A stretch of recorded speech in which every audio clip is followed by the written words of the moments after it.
छोड़ दी सब ख्वाहिशें कुछ अलग करने के लिए। राम ने बहुत कुछ खोया श्री राम बनने के लिए।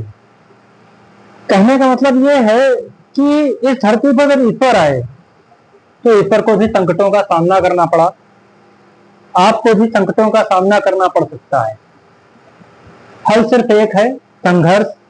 भगवान भी धरती पर आए तो संघर्ष किया। राम ने बहुत कुछ खोया श्री राम बनने के लिए। मतलब क्या है? मतलब यह है कि सम्मान तभी मिलेगा जब आप कुछ खोएंगे। अपनी इच्छाएं, अपने शौक खत्म करने पड़ेंगे, अपनी चाहती चीजें छोड़नी पड़ेंगी। उसके बाद ही जब आपका परिणाम आपके पक्ष में आएगा। कहने में बुरा लगता है, थोड़ा कह सकते हैं असभ्य भाषा है, उस वक्त पर भौंकने वाले चाटने लगेंगे। इसके लिए आपको मेहनत करनी है।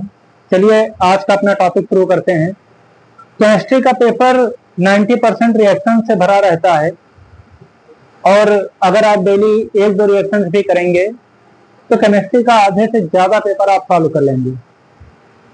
आज एक छोटी सी रिएक्शन आपको हम बताने जा रहे हैं। हम जो रिएक्शन आपको बताते जाएं वो आप तैयार करते जाएं। आपको एक तरीका मिल जाएगा।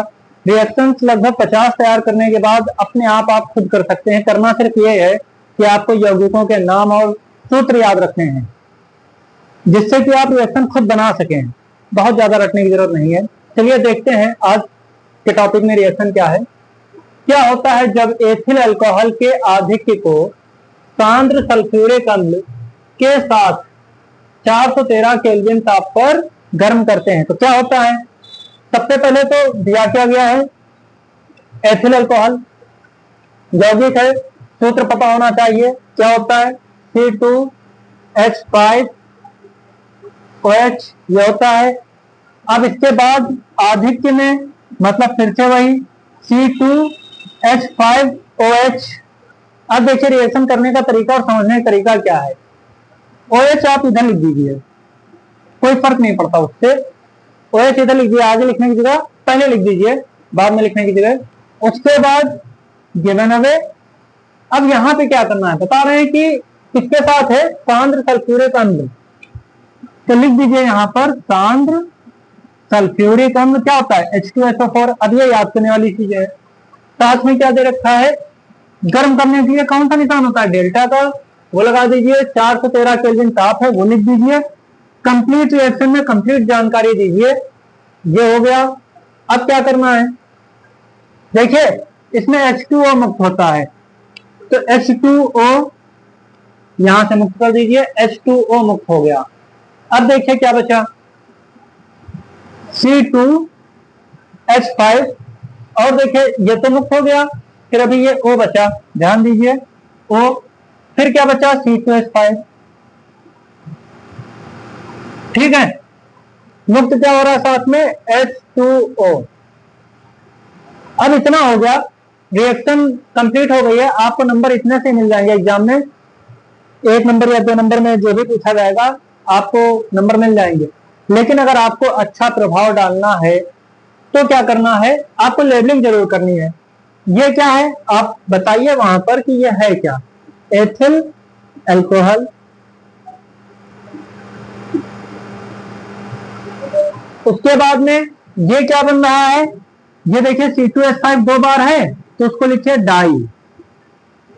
डाई हो गया। अब C2H5 क्या होता है? एथिल। और ये O क्या होता है? ईथर। Die ethyl ether. ठीक है, अब इसके बाद में कंप्लीट हो गया। आपको नंबर इतने से मिल जाएंगे, पूरे मिल जाएंगे। अच्छा प्रभाव भी पड़ेगा और भी बेहतर करना है तो हालांकि एग्जाम में लिखा होता है कि केवल रिएक्शन दीजिए, समीकरण दीजिए। आप चाहें तो इसमें एक लाइन अगर लिख देंगे तो और बेहतर हो जाएगा कि आधिक्य मतलब ज्यादा। C2H5OH का आधिक्य ये हो गया।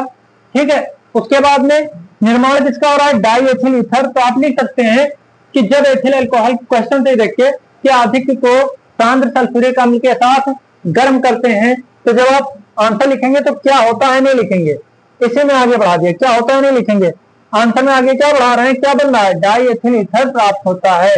डाई एथिल ईथर प्राप्त होता है। हो गया।